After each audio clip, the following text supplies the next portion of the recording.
1. Oke, saya masih lanjutkan 2 soal lagi. Kita lihat, saya buka aja dari sini supaya cepat, nulisnya lama. Prinsipnya sama aja ya, mencari hubungan suatu besaran dengan besaran yang lainnya, menyangkut nanti turunannya. Nah, diberikan tangki berbentuk seperti pada gambar di samping, jadi ini kerucut tapi dipotong gitu ya.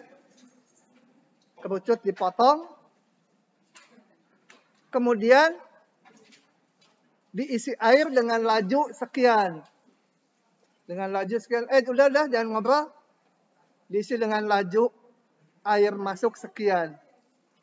Nah, pertanyaannya mirip yang kerucut kemarin. Seberapa cepat permukaan air naik pada saat tinggi airnya sekian? Pada saat itu nanti dipakai terakhir ya. Kita hitung pada saat T aja. Nah, di sini diberikan bahwa kalau ada kerucut terpancung atau terpotong dengan jari-jari alasnya A, kemudian jari-jari atasnya B, dan tingginya H, itu maka volumenya kalau penuh segini gitu ya. Itu sebenarnya ini kalian harus bisa nurunkan sendiri. Caranya gimana kalau mau menurunkan sendiri? Ini kerucutnya kita perpanjang sampai kerucut penuh. Nah, nanti hitung volume kerucut seluruhnya dikurangi kerucut yang dipotong. Ketemulah rumus ini. Rasanya di soal tutorial nggak diberikan ininya. Ada soal mirip ini tapi nggak diberikan. Jangan ngobrol. Jadi kalau di sini diberikan gitu ya. Kalau nggak diberikan pun harus bisa menurunkan ini. Tinggal kerucut penuh dikurangi yang dipotongnya. Nanti ketemu rumus ini. Oke, kita lihat. Oh ya, kalau soal seperti ini tuh kalau bingung mau mulai dari mana, lihat ke pertanyaannya dulu. Nih, tangki diisi air, jadi permukaan airnya naik gitu ya. Seberapa cepat permukaan air naik pada saat tingginya sekian, pada saat T itu aja. Jadi kita harus memunculkan variabel tinggi permukaan air. Gitu ya. Kemudian ini ada volume yang masuk, volume air. Berarti harus menghubungkan volume dengan tinggi permukaan air. Tentunya akan terlibat jari-jari, karena apa? Ini rumusannya bergantung kepada jari-jari alas dan jari-jari permukaan airnya. Oke.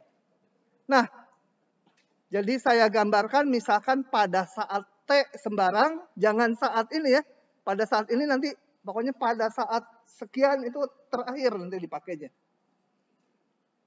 Nah, pada saat T misalkan tinggi permukaan airnya saya simbolkan H, jari-jari permukaan airnya R. Jadi volumenya berapa? Ya masuk rumus ini. 1/3 pi H kali 20 kuadrat ditambah 20 kali R gitu ya. Jangan kali 40 ya. Kali ini kan airnya aja yang dihitung volumenya. 20 kali R tambah R kuadrat. Oke, sorry saya kecepatan. Disusun dulu. Yang ditanya adalah DH dt ya. Saat H-nya 30 nanti dipakai terakhir. Oke, saya hubungkan sekarang. Diketahui laju air masuk sekian. Itu dV dt. Konstan ya dV dt-nya. Kita cari hubungan DH dt dengan dV dt. Nggak bisa mencari hubungan turunannya. Kita cari hubungan V dengan H-nya. Gitu ya. Oke, jadi menurut rumus ini volume adalah 1/3 pi kali tinggi air. Ini jari-jari alas. Ini R-nya jari-jari permukaan air. Gitu ya, dipakai rumus ini. Paham? Hah? Manggut-manggut kayak paham aja. Oke, nah di sini ada H. H fungsi waktu. R juga fungsi waktu, R. Jadi R-nya harus dieliminasi dulu. Gimana mencari hubungan R dengan H? Saya buat ininya diperpanjang. Supaya saya bisa pakai perbandingan di segitiga. Kita cari hubungannya. Kita lihat ini. 2 atau mana ya? R dibagi 40 sama dengan apa? R dibagi, lihat segitiga ini. Sampai bawah, sampai atas. Gitu ya, segitiga yang itu. R dibagi 40 sama dengan P plus H ya. Dibagi P plus 80. Saya pakainya ini dulu. Ini juga sama. 20 banding 40 sama dengan P dibagi P tambah 80. Paham ya?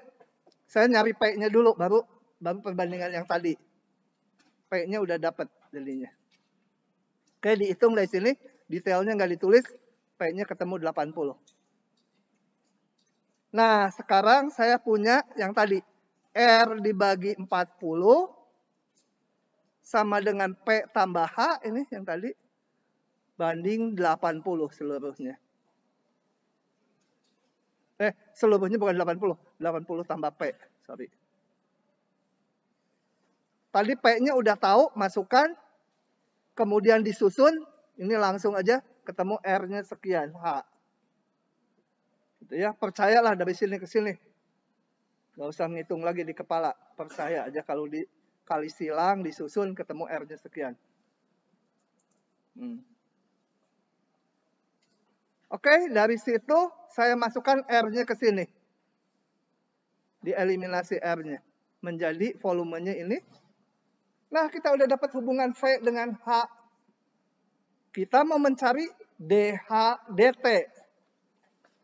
Ya, saya hitung dV dt. dV dt pakai rantai lagi.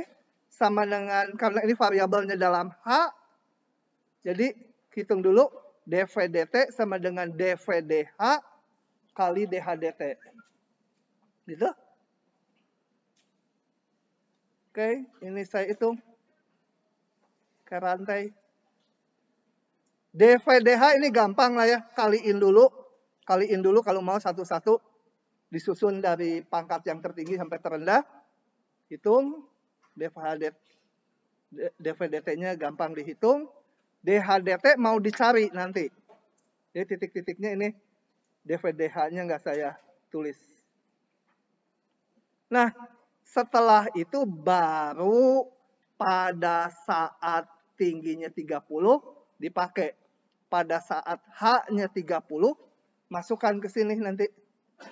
Ini dV dt-nya diketahui 2. Ketemulah dH dt-nya. Ya. Jadi di sini kan nanti yang titik 3 ini hanya bergantung ke H, masukkan H-nya 30. dV dt-nya masukkan 2. Ketemulah dH dt-nya. Paham tidak? Susah ya, soal gini susah. Biasanya soal cerita gini satu aja muncul di soal ujian. Gitu ya, 1 atau 2. Kok pada bengong? Kamu paham nggak? Itu yang maskernya dipasang di kuping. Hah? Beneran? Kamu juga sama yang maskernya di kuping?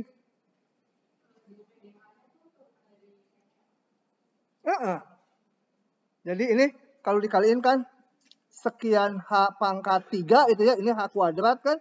Kali ini jadi H pangkat 3 ya 3H kuadrat gitu. Dan seterusnya. Turunan ke H aja. Gitu. Oke. Ini mahasiswa macam-macam nih. Maskernya ada yang buka, ada yang di kuping. Nurutin lah. Oh, kalau di kuping ini yang di kuping nih. Tapi ini bau sekali pakai lagi aja. Gara-gara kemarin saya dapat duit 5 gepok. Kan mau dihitung manual gitu. Jelas tuh. Lama-lama kok masih susah gitu. Malah ini makin lama makin bau gitu. Karena yang dijilatin maskernya. Oke, lanjut ya. Susah ya kalau ngarang sendiri susah loh kalau ditutup. Kalau dikasih tahu mah lurus-lurus aja. Iya benar. Mengklarifikasi itu jauh lebih gampang daripada bikin dari awal. Oh, ini soal ini tidak sesuai bab, abaikan saja. Ya udah. Ini teh harusnya muncul di bab berikutnya kalau nggak salah.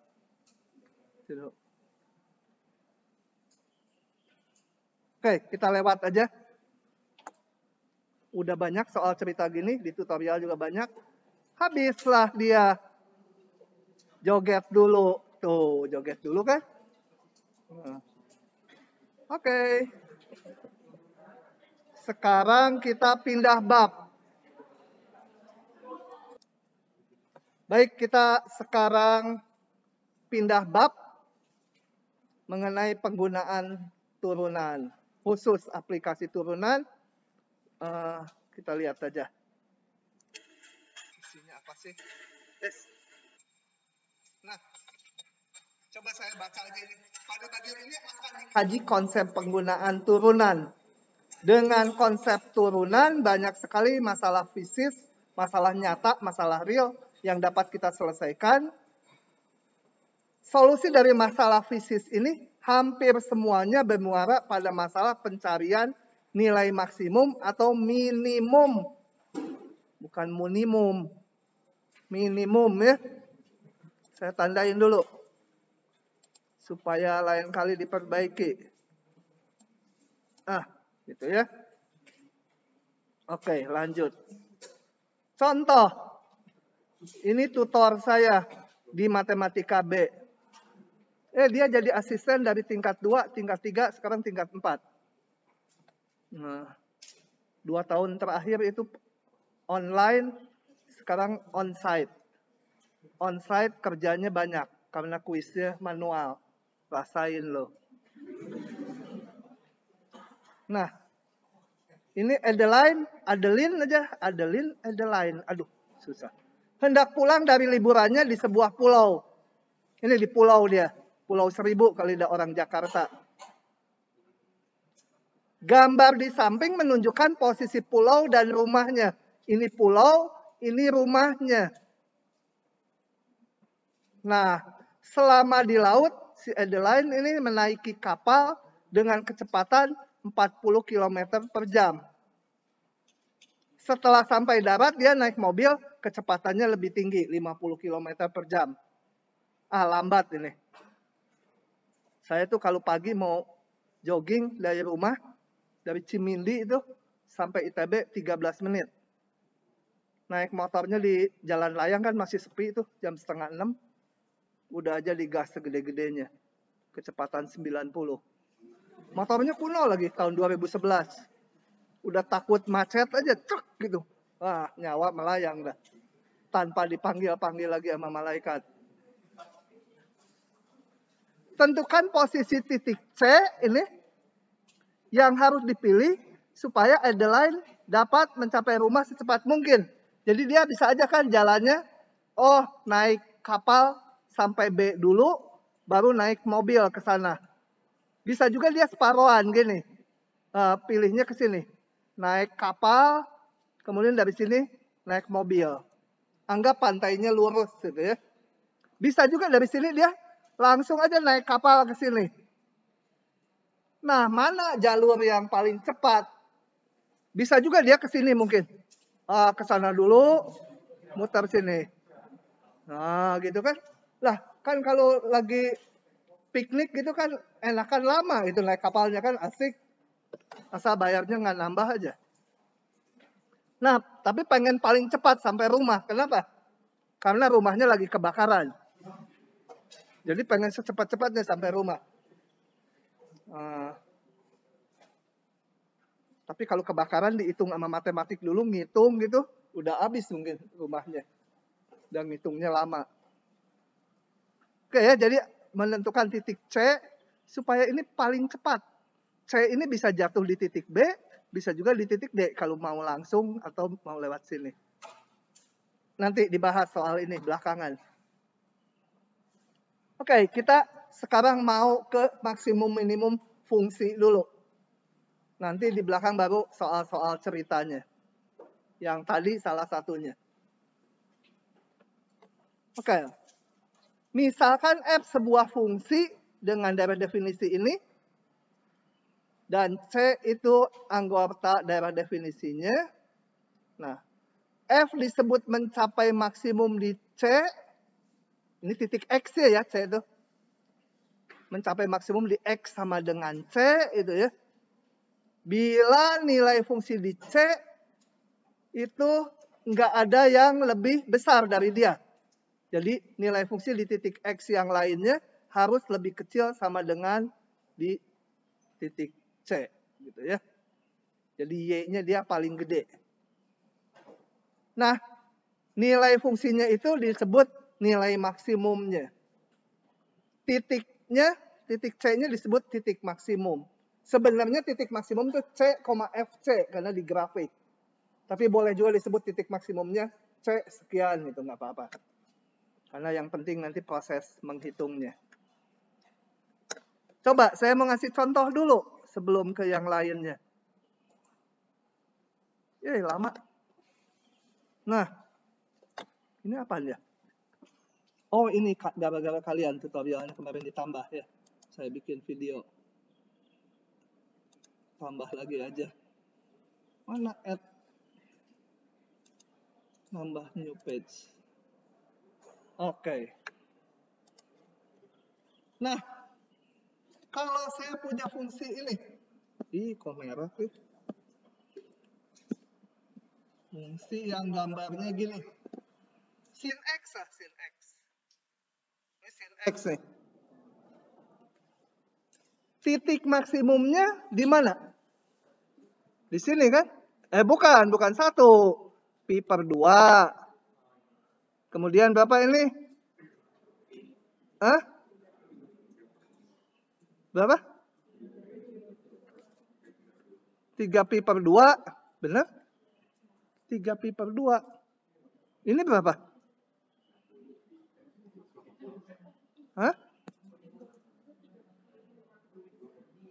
Masa 3 pi per 2? Ini aja 2 pi.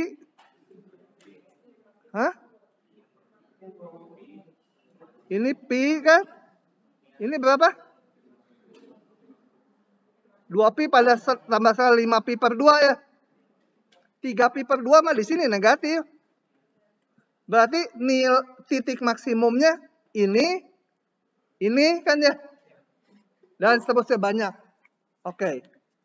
Kalau saya punya fungsi gini. Fungsinya Y sama dengan 3. Ini tingginya 3. Titik maksimumnya mana?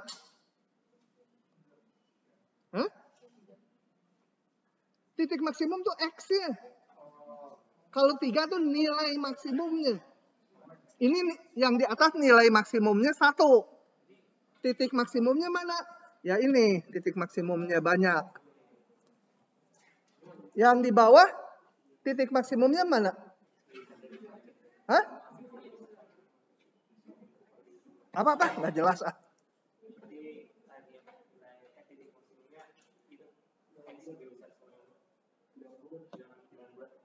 Bilangan bulat. Coba. Ini titik maksimum nggak? Lihatnya harus ke definisinya. Nilai fungsinya harus memenuhi ini. Nah, coba. F1 betul nggak lebih besar dari Fx yang lain? Lebih besar sama dengan? Betul, sama dengan kan? Di 1,5 1,5 juga betul kan? Bilangan real ya, setiap titik maksimum. Jadi maksimum tuh nggak usah paling gede sendirian gitu. Nah, boleh ada yang sama. Saya kasih ilustrasi lagi. Ini saya punya fungsinya ini. Fx sama dengan x kuadrat, tapi didefinisikan hanya di interval 0 sampai 1. Ujung-ujungnya nggak masuk. 0, katanya nggak masuk. 0 sampai 1 ya. Fx, x kuadrat. Nah, ini. Titik maksimumnya di berapa?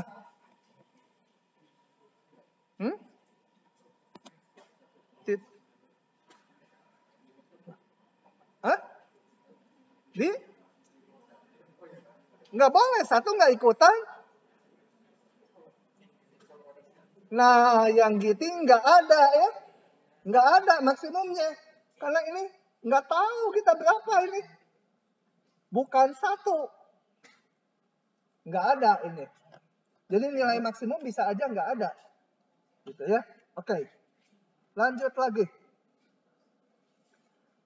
Minimum sama aja, dia yang paling kecil gitu ya. Boleh sama dengan yang lainnya. Coba gambar tadi lagi.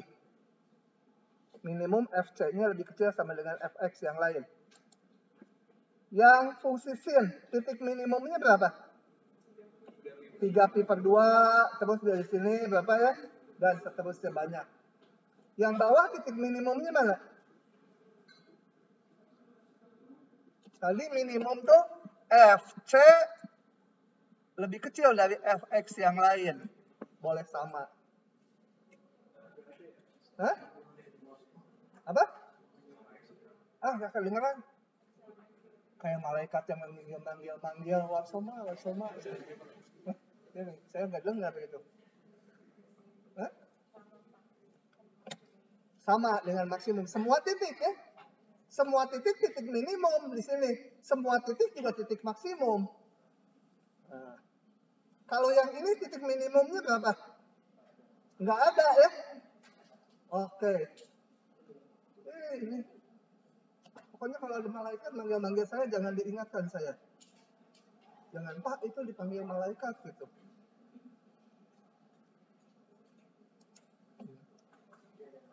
Oke. Kemudian supaya tidak nanti ke belakangnya, supaya nggak nyebut titik maksimum atau titik minimum, diberi istilah titik ekstrim. Kalau titik ekstrim tuh ya kalau nggak titik maksimum, titik minimum salah satunya ya. Supaya nyebutnya nggak panjang nih, capek nih nyebut ini selama kuliah bisa-bisa lebih dari 100 kali. Mendingan nyebut titik ekstrim gitu. Oke. Nah, ini tadi udah kecepatannya ya. Titik ekstrim belum tentu ada. Lihat ilustrasi berikut. Ini titik maksimum ada nggak? Ada di sini ya. Minimum ada. Yang ini minimum nggak ada. Y sama dengan per X itu. Cuma digambar sepotong. Maksimum nggak ada, minimumnya juga nggak ada. Yang ini minimumnya ada. Maksimumnya nggak ada. Paling gedenya berapa? Gitu. Bukan yang puncak ini. Karena di titik ini nilai fungsinya segini. Nah, oke ya. Jadi maksimum minimum bisa ada, bisa enggak. Nah, ini yang menjaminnya. Kita nggak akan buktikan rumusnya, tapi percaya aja dengan hati terbuka dan gembira. Bila fungsinya continue, ini contohnya ini continue ya. Ini continue juga. Ini nggak continue di sini. Dan ada tambahan. Daerah definisinya berupa interval tutup. Maka titik maksimum sama minimum pasti ada. Ya. Kalau continue di interval tutup, titik minimum harus ada, titik maksimum juga harus ada. Contoh ini, kalau daerah definisinya dari A sampai B, A-nya di sini, B-nya di sini, dan continue, pasti ada nilai maksimum dan minimumnya. Titik maksimum dan minimumnya. Yang ini continue, tapi intervalnya buka. Ini kan dari definisinya 0, 0-nya nggak masuk, sampai tak hingga. Nah, ini ternyata tidak ada. Hati-hati, kalau syaratnya dilanggar, misalkan dia tidak kontinu, belum tentu nilai ekstrimnya nggak ada ya, tapi nggak dijamin. Kalau nggak kontinu, belum tentu maksimum minimumnya ada. Bisa aja ada. Sama, kalau intervalnya nggak tutup, mungkin aja maksimum minimumnya ada ya. Contohnya lagi biar terbayang. Nih nggak kontinu tapi ya maksimum minimumnya ada. Bandel. Kemana si item? Pindah. Kenapa kamu pindah? Tempat kamu di situ. Nah, ini saya bikin fungsi nggak kontinu. Ini di sini, nilai fungsinya di sini, katakan seperti ini, kemudian seperti ini, nggak kontinu, ini nilai fungsinya di sini, ini di sini. Sepanjang interval A, B, nggak kontinu. Tapi maksimumnya ada di B, minimumnya ada di A. Jadi kalau syaratnya dilanggar, titik ekstrimnya bisa aja ada, tapi nggak dijamin. Kalau syaratnya dipenuhi, yaitu kontinu dan di interval tutup, pasti dijamin titik minimum ada, titik maksimum ada. Oke, lanjut. Nah, coba kita lihat dari ilustrasi grafik ini. Sebenarnya ini bukan bukti, tapi kita akan pakai gitu ya, bukti formalnya mah harus pakai hitungan. Dari gambar aja. Semua ini, bukan semua, mau menunjukkan kemungkinan terjadinya titik maksimum atau minimum. Yang ini, maksimum terjadi di ujung interval. Minimumnya juga di ujung interval. Ya. Yang kedua, maksimumnya di tengah-tengah interval. Nah, kalau dia punya turunan, pasti kalau maksimumnya di tengah interval, turunan di sini 0.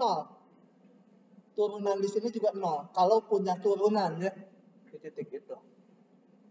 Kemungkinan terjadi maksimum minimum. Kemungkinan ketiga kayak gini. Ini nggak kontinu. Nah, terjadi maksimum di tengah-tengah. Tapi nggak punya turunan. Peluangnya dia adalah titik yang nggak punya turunan, itu namanya titik singular. Jadi yang turunannya nggak ada. Ini juga. Itu baru calon ya. Jadi jangan diasumsikan kalau turunannya nggak ada, maka dia titik maksimum atau minimum. Enggak. Kalau turunannya nggak ada, calon maksimum minimum. Kalau turunannya 0 juga baru calon maksimum minimum. Atau kemungkinan ketiga, ujung-ujung itu juga calon maksimum minimum. Kayak di gambar 1, di sini turunannya 0. Tapi bukan maksimum. Di sini juga turunannya 0, bukan maksimum, bukan minimum. Gitu ya. Nah, 3 macam ini baru calon-calon titik maksimum atau minimum. Gunanya buat apa? Jadi kalau diberikan fungsi, ditanya titik maksimum dan minimumnya, ya kita kumpulkan semua titik ini. Calonnya hanya ada ini. Dari calon-calon ini nanti diolah lebih lanjut. Udah tinggal sedikit nanti ini titiknya. Kalau awalnya kan seluruh daerah definisi fungsi f, sekarang setelah dicari nanti ini hanya dapat beberapa titik aja. Setelah dapat misalkan ujung ada 2. Titik stasioner misalkan yang turunannya 0 ada 4. Jadi ada 6 ya. Titik singularnya misalkan ada 4. Jadi ada 10 titik. Bagaimana mencari yang maksimum atau minimumnya? Kalau udah dapat ini misalkan dari ABC ini dapat 10 titik setelah saya kumpulkan. Secara natural ya gimana? Dapat sekarang saya titik ujungnya 2, titik stasionernya dapat 4 titik. Titik singularnya juga dapat misalkan 4 titik juga. Nah, dari situ mau menentukan titik maksimum sama minimum, caranya gimana? Hah? Nilai fungsinya aja dihitung ya. Di tiap titik itu, nilai Y-nya hitung. Yang paling gede jadi maksimum, yang paling kecil jadi minimum. Oke, itu langkahnya. Oh ya, ketiga calon ini dinamakan titik kritis. Istilah ini akan dipakai, sering dipakai nih ya. Jadi titik ujung, titik yang turunannya 0 itu dinamakan titik stasioner, titik yang turunannya tidak ada dinamakan titik singular. Ketiganya disebut titik kritis. Nah, titik kritis adalah calon titik ekstrim, tapi belum tentu jadi titik ekstrim. Berikan contoh. Berikan contoh. Gampang, pakai yang ke satu aja tadi. Ini, di titik ini nih, dia titik stasioner, turunannya 0. Tapi tidak jadi minimum di sini. Gitu ya, baru calon aja. Oh, ini kecepatan tadi saya ngomongnya. Langkah-langkah untuk menentukan titik ekstrim, kumpulkan semua titik kritisnya, ketiga jenis ini. Kemudian bandingkan nilai fungsinya, kata dia tuh. Yang paling gede jadi maksimum, yang paling kecil jadi minimum. Soal sekumpulan nih. Aduh, banyak.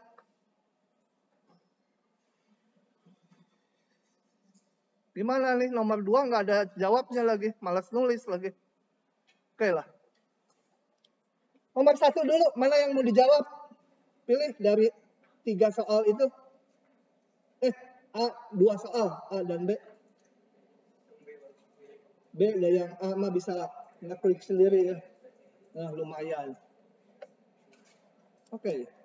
Karena gampang, saya langsung aja. Nggak bisa juga.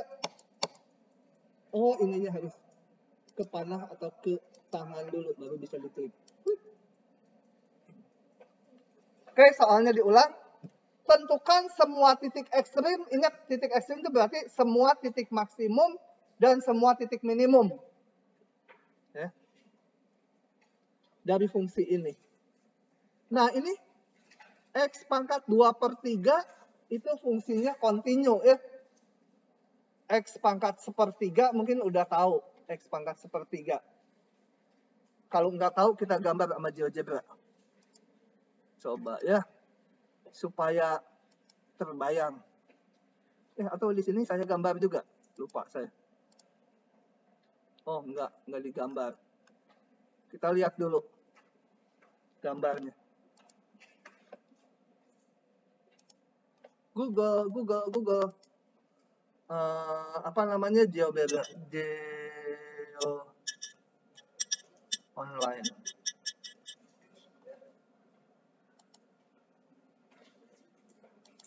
X pangkat 2/3.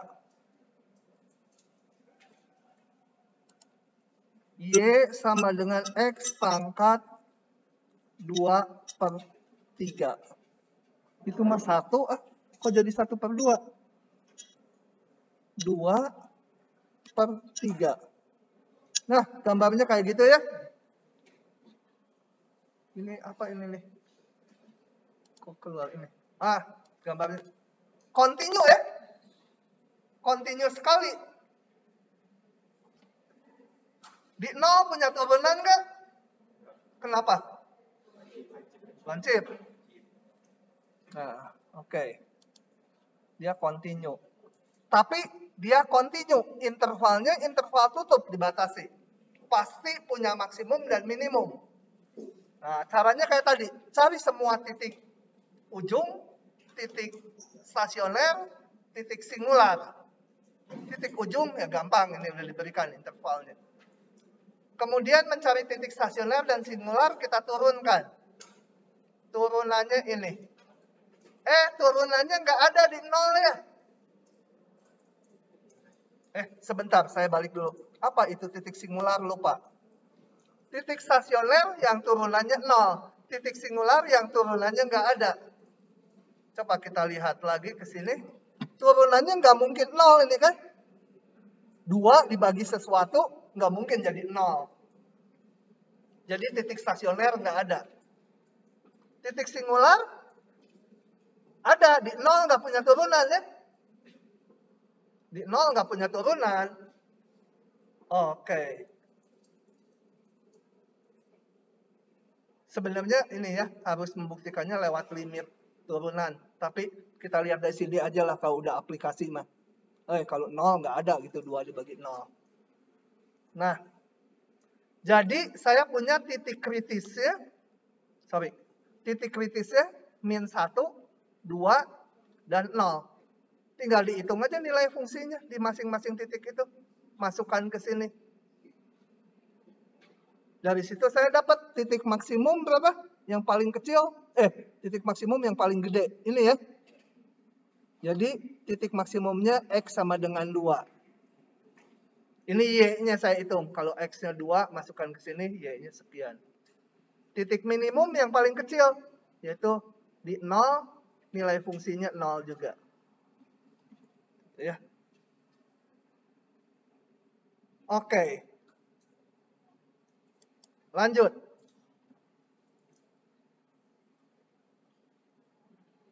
Aduh, nggak ada ini gimana ya? Kepaksa deh nulis. Demi mahasiswa FTSL.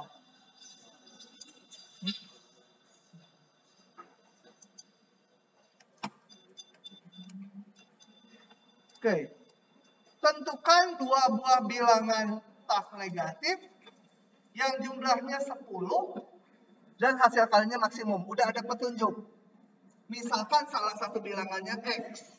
Jadi, misal bilangan tersebut X dan satunya lagi berarti 10 min X, betul? Kan jumlahnya 10. Nah, hasil kalinya maksimum. Pengen hasil kalinya maksimum. Munculkan fungsi hasil kali. Sebut K gitu ya. Hasil kalinya K. X kali 10 min X. Ini ingin maksimum. Dengan batasan X-nya paling kecil berapa? Tak negatif. Berarti harus paling besar 100. Boleh nggak? Nggak boleh. Kalau X-nya 100, satunya lagi negatif. Dua-duanya harus non negatif. Jadi paling gede 10, betul? Oke. Jadi K fungsi X. Saya tulis gini dulu supaya nuruninnya gampang, nggak usah perkalian. Nah, saya udah punya titik ujung X sama dengan 0 dan saya kasih nama X1 aja ya. X2 sama dengan 10. Kemudian cari titik stasioner dan titik singular. Yang turunannya nggak ada dan yang turunannya 0. K aksen X sama dengan 10 min 2X. Turunannya selalu ada ya. Jadi titik singular nggak ada. K aksen selalu ada. Jadi titik singular tidak ada. Kemudian nyari titik stasioner, K aksen X sama dengan 0. Itu sama aja dengan X-nya sama dengan 5 ya. Ini titik stasioner. Oh ya, saya namakan X3 gitu ya. Karena ini titik kritisnya banyak. Jadi titik kritis adalah X1 sama 0, X2 sama dengan 10, X3 sama dengan 5. Mana yang maksimum? Tinggal hitung aja ke fungsi hasil kalinya. K0, 0. K10 yang paling gampang, kalau X-nya 10, Y-nya 0, jadi 0 lagi. Nah, kalau K 5 kali 10 kurang 5, 25 ya. Jadi kita pilih, tentukan dua buah bilangan yang tak negatif, ya bilangannya 5 dan 5. Gitu. Paham nggak? Paham nggak? Benar.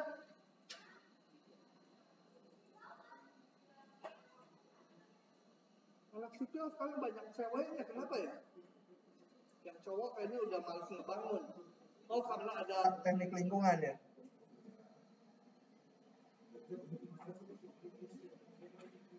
Dulu ada anak teknik lingkungan, FTSL, UTS-nya dapat 0, ketawa-ketawa dia. Tapi akhirnya dapat C. Nah, mirip anak-anak saya waktu kelas 1 SD. Keluar kelas lari-lari. Pas dijemput ketawa-ketawa dia. 0 katanya. Mamahnya pusing. Anteng aja saya mah.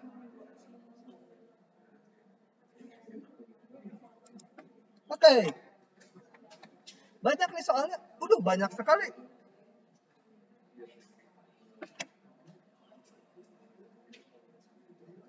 Ini ada jawabnya, saya lewat dulu. Yang ini aja. Silakan. Oh, ada jawabnya, ini juga asik. Coba kita lihat ini. Masalahnya mencari maksimum minimum sama ya. Sebuah kotak persegi panjang dibuat dari selembar kertas. Oh, kotak ya. Dari selembar kertas dengan memotong sisi-sisinya sepanjang X. Jadi ini dipotong, digunting nih yang warna coklat ini digunting, kemudian dilipat ya. Terbayang? Kotaknya terbuka atasnya. Oke. Tentukan potongan X supaya volumenya maksimum. Kalau X-nya kegedean, X-nya paling gede berapa?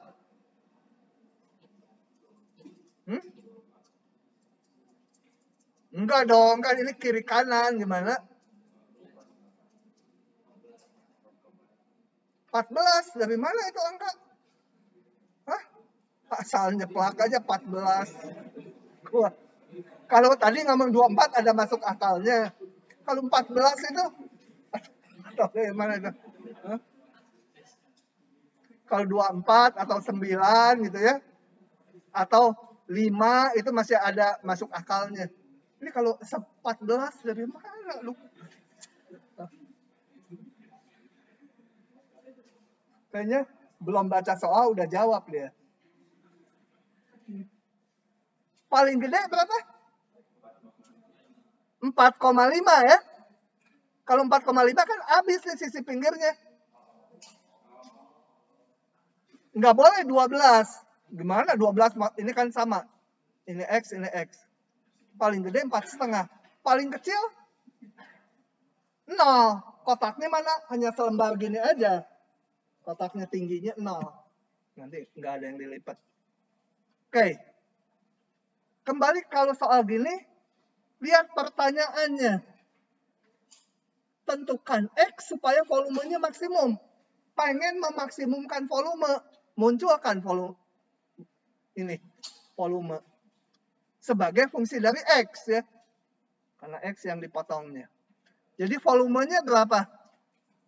Volumenya kalau ini dipotong sejauh X, maka kotak ini panjangnya menjadi 24 min 2X, betul? 2X kan kiri kanan, X. Lebarnya 9 min 2X, tingginya X. Ya, dihitung ini. Tadi X-nya di antara ini. Udah, sisanya kayak soal tadi. Ada V fungsi dari X, mau dicari titik maksimumnya. Udah kayak tadi prosedurnya, titik ujung, turunin. Turunannya, karena ini polinom, turunannya selalu ada. Jadi titik singular nggak ada. Titik stasioner itu yang turunannya 0. Kenapa saya faktorkan? Karena saya mau mencari kapan dia 0. yaitu di 2 dan 9. 9 nggak dipakai, karena tadi kan ini. 2 dipakai, 9 nggak, karena 9 di luar 4,5. Nggak boleh X-nya 9.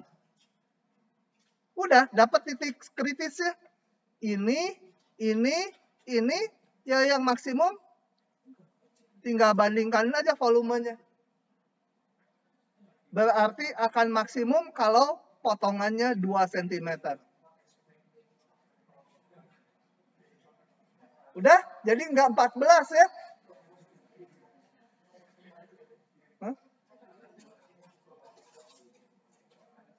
Tadi dia bilangnya 4,5. Dia dengarnya 14. Paham kan nih? Beneran? Nggak meyakinkan gitu kalau matanya masih buram.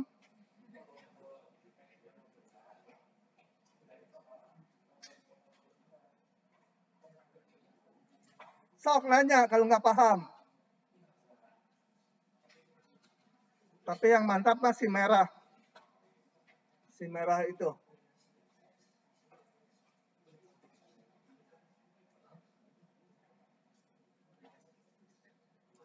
Nah, udah paham? Dia yang belum paham dia kan ya? Dia udah paham duluan. Udah paham bener gak? Saya nggak yakin.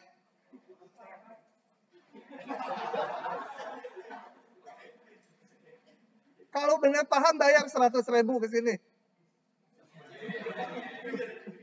Tuh kan belum paham berarti. Lumayan beli bakso Warsito berapa kali itu. Si Warsito ini kan yang di bawah ini. Warsito tuh hebat tuh, dari tahun 2009 atau 2010. Jualannya masih pakai tanggungan dulu di TI.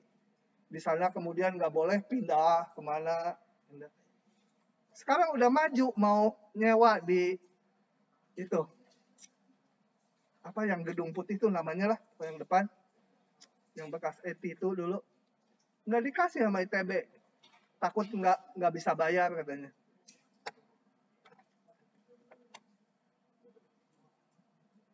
Oke, lanjut lagi. Ini hitungannya bisa kacau nih. Angkanya jelek kayaknya. Kawat sepanjang 16 cm dipotong menjadi 2 bagian.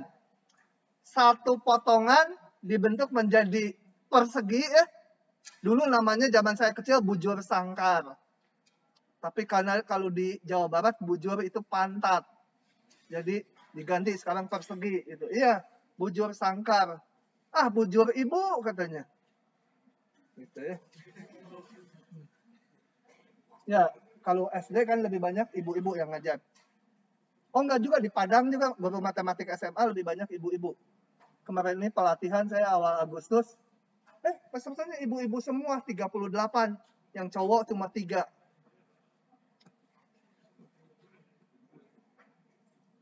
Oke, potongan satunya lagi dijadikan lingkaran.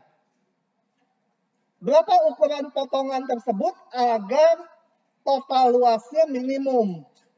Satu lagi agar total luasnya maksimum. Ya, 2 soal terpisah ya. Tapi caranya sama. Oke. Nah, misalkan sisi rusuk, sekarang benar sisi perseginya X. Ya. Jadi ini udah ngabisin kawat sebanyak 4X kan?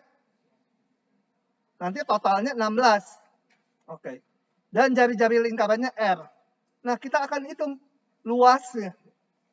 Setelah tahu rumus luasnya, ya nanti kayak tadi lagi. Cari titik kritisnya, cari titik minimum, dan cari titik maksimum untuk menjawab masing-masing soal ini. Oke. Keliling keduanya, keliling biru sama keliling yang merah harus 16.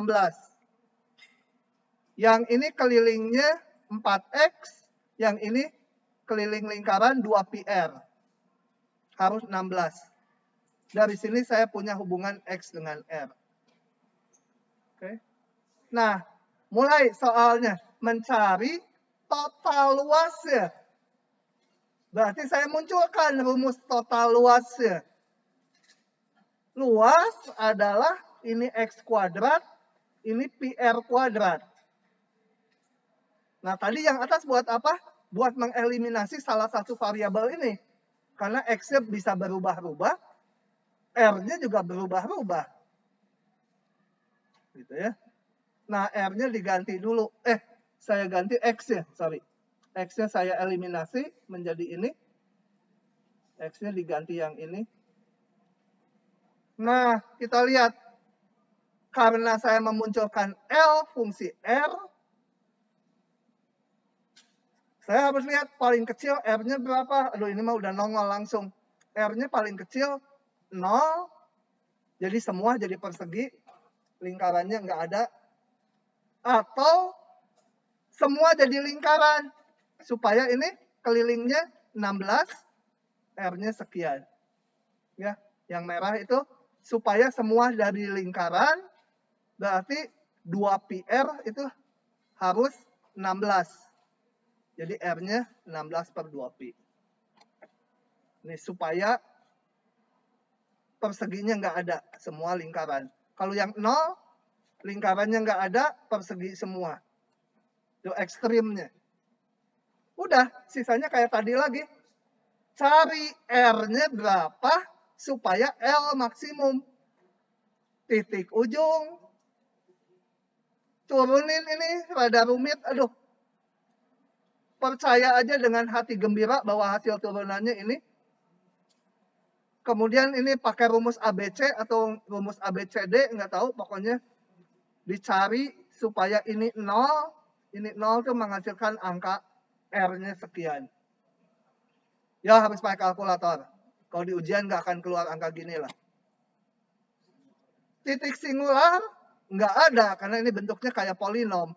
Bukan kayak polinom, ini polinom selalu punya turunan. Bandingkan nilai fungsinya lagi, selesai, buru-buru tutup. Ada yang nyalin ya, jangan. Sok, salin yang cepat. Bisa diintip kalau lama-lama.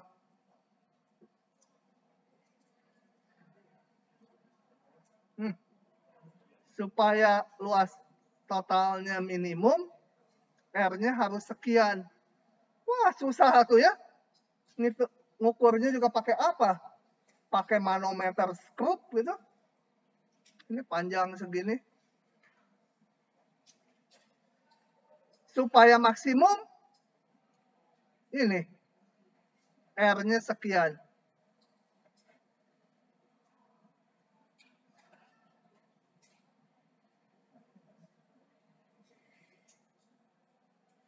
Lanjut lagi. Sok, nyalin dulu. Itulah yang mau nyalin. Nyalin dulu. Lanjut lagi. Kenapa di situ sekarang kamu munculnya? Kok nggak mengecil kayak tadi? Tuh kan harusnya ngecil ya. Ngagokin aja di sini.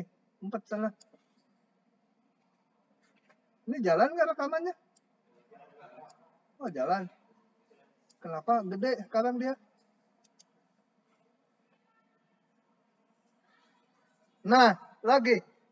Untung ada hitungannya. Kalau nggak malas ngitungnya, angkanya kan lama tuh. Nggak bagus. Ini ceritanya gini. Sebuah kerucut, ini yang kanan, dibuat dari potongan selembar lingkaran kertas. Jadi ada kertas, jari-jarinya 10. Kayak kita, jari-jarinya 10. Kemudian ini dipotong sebesar theta. Mau dicari tetanya berapa gitu ya. Digunting. Kemudian ini dilem ujung-ujung ini. Jadi dia kerucut gini. Nggak bolong harusnya ya. Harusnya ini nempel nih. Cuma supaya kelihatan dibolongin gitu. Nah. Berapa tetanya supaya volume kerucutnya maksimum? Tetanya paling kecil berapa? Potongan tetanya. 0 ya. Kerucutnya yang nempel aja udah lingkaran gitu. Alas doang, nggak ada tingginya. Paling gede tetanya berapa? Hah? 2 2 pi gitu ya, pakai radian. 2 pi, gunting aja semua, udah nggak usah dihitung, habis kan. Ya, tapi tetanya pokoknya ekstrimnya 0, ekstrim paling gedenya 2 pi. Oke, diklik dulu, belum keluar dia. Nah, sekarang menutup. Oke, saya akan menentukan volumenya dulu. Kemudian dicari maksimumnya. Volumenya haruslah fungsi dari theta ya. Kan yang digunting theta. Berapa tetanya itu? Tapi saya belum tahu hubungannya dengan theta. Ya saya misalkan aja tinggi kerucutnya H, jari-jarinya R. Maka saya bisa ngitung volume kerucut adalah ini. Sepertiga pi R kuadrat, sepertiga luas alas, kali tinggi. Nah, saya harus hubungkan dengan theta. Karena berapa theta supaya ini maksimum. Gitu. Kenapa lagi si Neng teh? Kenapa Neng mau duduk sini boleh? Oh, mau duduk sini? Dapat tambahan nilai 5. Mau ya? Tuh dia kepengen. Gua aja katanya. Oke. Kenapa ketawa ya? Apa aneh gitu? Ini aneh nih rambutnya. Ini memang nggak pernah disisir gitu aja, mandi udah selesai. Oh ya belum digundul, lupa. Nanti minggu minta istri saya gundulin. Oke. Kita lihat gini. Saya mau mengubah R dan H-nya dalam theta. Gimana ngubahnya? Ya harus dihubungkan kedua gambar ini. Yang pertama yang kelihatan sekali. Ini keliling alas si kerucut, keliling lingkaran alasnya sama dengan panjang busur ini, betul? Ya, ini keliling yang merah ini nih sama dengan panjang busur yang merah, betul? Kan ini dilem ujung-ujungnya gitu. Oke, ngulang dulu sedikit. Kalau saya punya apa namanya? Juring ya? Juring. Ini sudutnya alfa, jari-jarinya R. Maka panjang ini berapa? Coba, kalau alfanya satu lingkaran penuh. Panjang busurnya berapa? Panjang busur. Satu lingkaran penuh, berarti 2 pi R kan? Kalau setengah lingkaran, berarti sudutnya sebesar pi. Ininya? Pi R. Betul? Sudutnya sebesar T. Panjang busurnya? Ini tinggal langsung kan kali R ini. TR ya. Jadi kalau ini panjang busurnya alfa kali R. Betul? Jadi panjang busur ini di sebuah juring sama dengan sudut kali jari-jari. Sudutnya dalam radian, hati-hati bukan derajat. Balik sini. Panjang busur ini berarti besar sudutnya kali R ya. Benar, ikuti dulu ini saya jadi bingung ini. 2 pi R itu apa? 2 pi R itu keliling lingkaran ini, betul? Sama dengan panjang busur yang merah. Panjang busur merah saya ngitungnya gini. Keliling seluruhnya, ini jari-jarinya 10, ininya sudutnya 2 pi kalau belum digunting, berarti kelilingnya 20 pi. Dikurangi yang digunting. Yang digunting panjang busurnya adalah jari-jari kali sudut. Ini. Ya. Paham nggak? Ini adalah keliling seluruhnya sebelum digunting, dikurangi yang digunting ini. Yang digunting sebesar jari-jari kali sudut. Nah, dari sini saya dapat hubungan R-nya dalam theta. Ingat, ini R dan H-nya harus dalam theta. Sekarang nyari H-nya gimana? Nah, ini perbandingan. R-nya udah dalam theta. H-nya tinggal pakai Pitagoras. H kuadrat sama dengan ini kuadrat dikurangi R kuadrat. Gitu? Dapat H-nya sekiannya, angkanya nggak bagus. Pokoknya dapat dalam theta. Sehingga volume sekarang semuanya dalam theta. Oh, udah kayak tadi lagi, cuma ininya aja rumit. Cari titik ujung, titik stasioner, titik singular. Bandingkan nilai V-nya di titik-titik itu. Titik ujung gampang. Titik ini, aduh, mampus suruh nurunin ini. Pakai aja GeoGebra. Oh, atau Maple juga ada. Maple yang zaman sebelumnya. Maple lebih ampuh, tapi programnya gede dan berbayar. Iya, nggak gratis. Kalau GeoGebra gratis. Ini pakai GeoGebra juga bisa. Pokoknya ketemu titik stasionernya ini. Kalau nggak percaya alamat nilai akhir dapat E. Harus percaya. Ya. Kalau di GeoGebra kalian mau menurunkan tinggal gini aja. Fungsi apa ya, derivatif gitu. Derivatif. Nah, udah keluar kan ininya? Tinggal tulis gini, klik, tulis fungsinya. Apa X pangkat 2 aja supaya pintar dia. 2X gitu. Nah, tapi bagi dia mau bentuknya tangan dari sin X pangkat 2 juga gampang aja, sama gampangnya. Udah pakai kalkulator. Gitu ya. Digambar lagi nih grafik fungsinya. Yang merah. Oke. Pokoknya kalau di GeoGebra itu kalau ragu-ragu tulis aja. Misalkan integral. Integral apa ya? Ya integral aja coba. Tuh keluar kan? Integral. Fungsinya, variabelnya tinggal gitu. Moga-moga KBF 2 nanti online. Pasti nggak dibikin soal kayak gitu. Nggak mungkin. Hitung integral ini. Enak sekali online kalian pakai GeoGebra, keluar jawabannya. Kalau online tuh bikin soalnya setengah mati. Koreksinya enak pakai mesin. Oke, udah dapat titiknya. Turunannya ini selalu ada. Jadi titik ujung, titik singularnya nggak ada. Bandingkan lagi nilainya kayak tadi. Selesai. Ini contoh-contoh semua ekivalen gitu, sama ya. Harusnya udah nyecep ke kepala kalian. Lanjut lagi, meskipun hatinya udah sedih. Nah, oke. Berikutnya kita pindah pasal, nanti akan digabungkan di belakang, menggambar grafik jadinya. Setelah itu soal-soal aplikasi.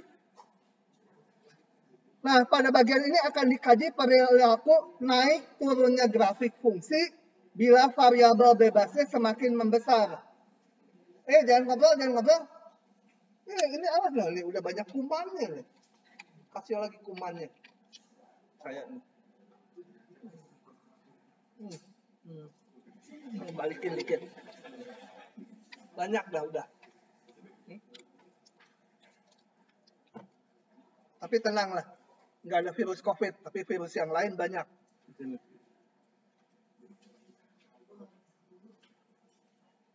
Oke, jadi semakin membesar variabel bebasnya itu artinya X-nya makin ke kanan ya. Jadi grafik itu dikatakan naik kalau dilihat X-nya makin ke kanan, gimana grafiknya? Gitu. Sebuah fungsi f disebut monoton naik bila makin ke kanan grafiknya makin tinggi. Gitu ya. Jadi kalau grafiknya di sini makin ke kanan dia makin tinggi. Makin tinggi gitu ya. Sebaliknya monoton turun kalau makin rendah. Nah, kita definisikan secara matematiknya. Misalkan F terdefinisi pada interval I. F disebut monoton naik bila gini. Bila diambil dua titik di mana aja X1 dan X2 dengan X1 di kiri X2, maka nilai fungsi di X1 lebih kecil dari X2. Ini, ambil X1, X2, nilai fungsi yang di kirinya lebih kecil dari yang di kanannya. Untuk X1, X2 yang manapun. Ya, itu monoton naik. Temennya monoton turun. Kok ini sih? Oh, monoton tak turun dulu. F disebut monoton tak turun. Kalau tak turun tuh bisa naik, bisa konstan. Bisa naik, bisa konstan ya. Nah, memenuhi hubungan ini. Jadi boleh sama. Kalau ini monoton tak turun nggak? Memenuhi ini nggak? Hah? Memenuhi.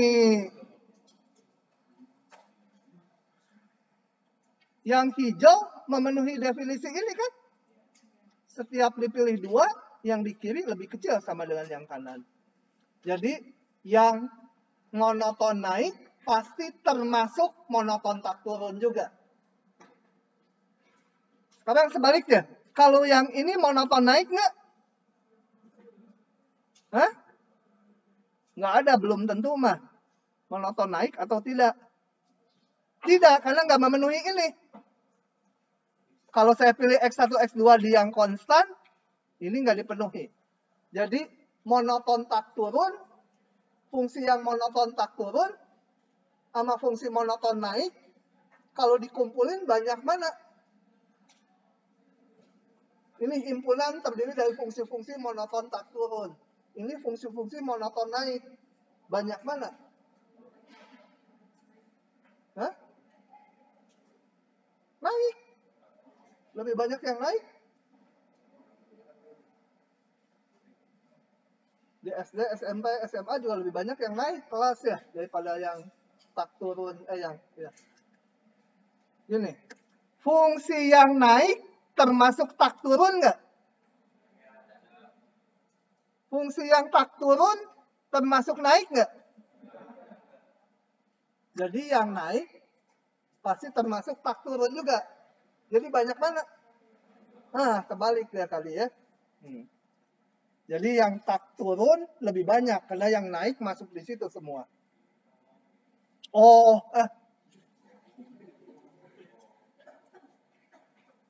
monoton turun. Nah, setiap dipilih 2X, yang di kiri lebih tinggi dari yang di kanan. Temennya monoton apa? Tak naik. Tak naik itu bisa turun, bisa konstan. Yang monoton tak naik termasuk monoton turun, betul nggak? Hah? Enggak. Yang monoton tak naik ini termasuk monoton turun. Enggak. Karena kalau sama enggak memenuhi ini. Tapi yang monoton turun termasuk monoton tak naik ya. Yang turun ini memenuhi ini.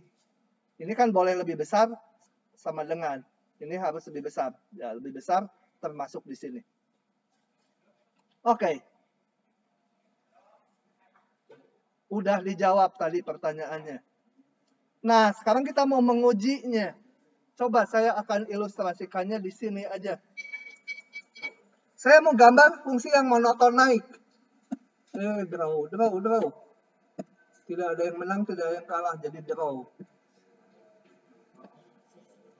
Fungsi yang monoton naik. Naik, bisa gitu kan naik? Bisa gitu, bisa naik, bisa gitu. Pokoknya naik. Melengkungnya entah melengkung.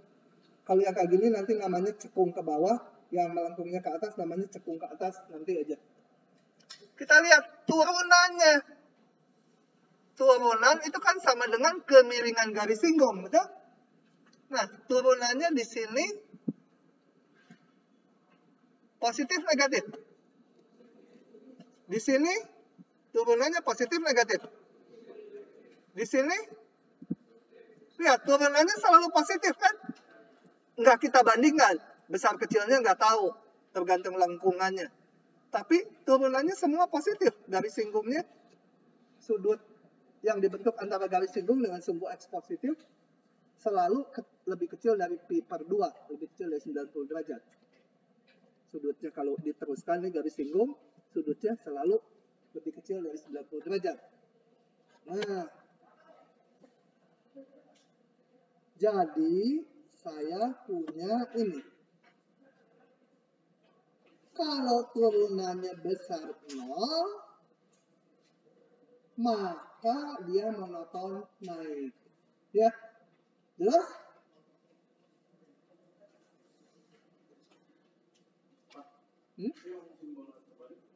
Sebenarnya bolak-balik, tapi enggak juga. Yang simbol A kebalik. A kebalik. Oh, ya balikin aja.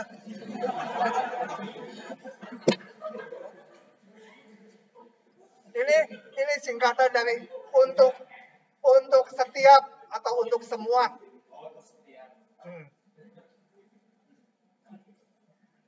Dia kan kata dia kebalik. Ya saya balikin. Untuk setiap. Sebenarnya mah masih ada pinggirannya. Lebih dari huruf A gitu, itu horizontalnya. Sedikit. Tapi gitu aja dah adanya gitu. Untuk setiap X atau untuk semua X, anggota I. Kalau turunannya positif, dia monoton naik. Nah, notasinya saya daripada nulis panjang, kalau dulu banyak nulis di papan tulis. Daripada sering nulis ini atau ngomong ini, simbolin aja ini. Kalau ucapan, sama aja capeknya monoton naik, atau F panah ke atas, gitu. Sama aja capeknya ngomong. Jadi nulis lebih singkat. Sebaliknya, kita lihat, kalau ada fungsi yang monoton turun, ini kemiringan garis singgungnya selalu negatif. Ya. Monoton tim. Nah, jadi kalau turunannya negatif, terus nggak peduli besar kecilnya, pokoknya asal negatif, maka fungsinya monoton turun. Ya. Hati-hati, ini bukan bukti formal ya, dari gambar gini bukan bukti. Kalau bukti harus ditulis, pakai limit turunan, ketemu juga nanti. Fungsi monoton turun biasa simbolnya ini. Nah, benarkah bila monoton naik, maka turunannya besar 0? Ini kan baru satu arah. Bila monoton naik, maka turunannya besar 0. Benar nggak? Enggak betul. Tapi kecualiannya hanya di satu titik aja kalau continue. Gini, contoh. Contohnya, nggak bisa di-scrolling ini. Nah, contohnya ini. Ini grafik apa ini yang saya gambar? Ingat nggak fungsi apa ini? X pangkat 3, benar. Nggak pakai asimtot ya, kalau tangan kan ada. Ini Y sama dengan X pangkat 3. Dia monoton naik terus kan dimanapun. Setiap dipilih. Di mana aja. Ini X1, satu lagi X2, di mana aja X2-nya di sini. Yang kanan lebih tinggi dari yang kiri kan? Dimanapun, dia monoton naik. Tapi kalau kita lihat turunannya,